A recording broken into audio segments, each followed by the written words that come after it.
Should I keep my kids' joints individually as trustees, or what options do I have? Welcome to Barry's Bites. Please join our host, attorney and financial advisor Chris Barry.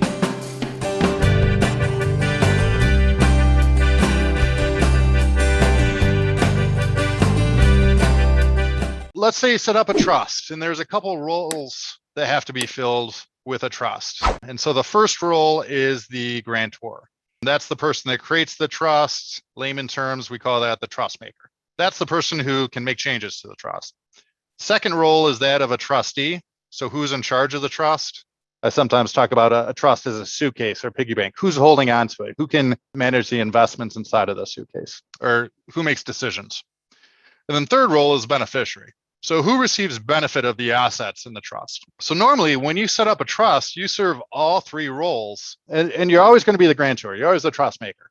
But then God forbid you get incapacitated. Now someone else might step in as trustee. You pass away. Someone else might step in as a trustee and then distribute the assets to the beneficiaries. So the question is really getting to the role of successor trustees. So after you serve, who's going to be a backup? So initially, when we're talking about the role of a trustee, you would be the initial trustee. And the question is, who do we name as successor trustees? And whether they're children or anyone else, there's really three ways that you can do it. So one option is you can have one followed by another, like successors.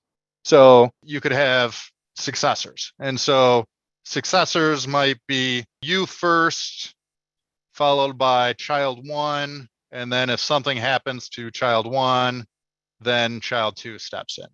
So I'd say that's the most common. So God forbid something happens to you, child one serves, something happens to child one, then child two would serve. So that's probably the most common. Second, we could have joint, and I like to call this and. So in this situation, it's you and then child one and child two. What this means is they have to work together, okay? So they both have to sign off on it. They have to make decisions together. They have to sign off on the checks. The nice thing about this is there's a good check and balance, but sometimes logistically it can be a problem.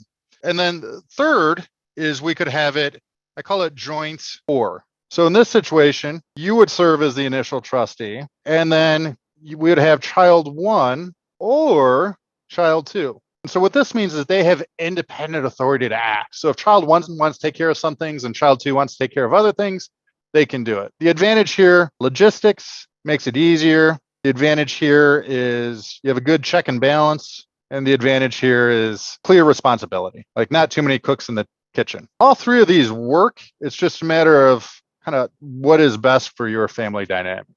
So you could have successors, one followed by another. You could have them joint where they have to work together, or you could have them joint with independent authority to act. So that's typically how we see these different roles, whether it's not just like the role of the trustee, but even personal representative under the will. So who makes decisions in the will, even financial powers of attorney, medical power of attorney. We can do it any one of these three ways.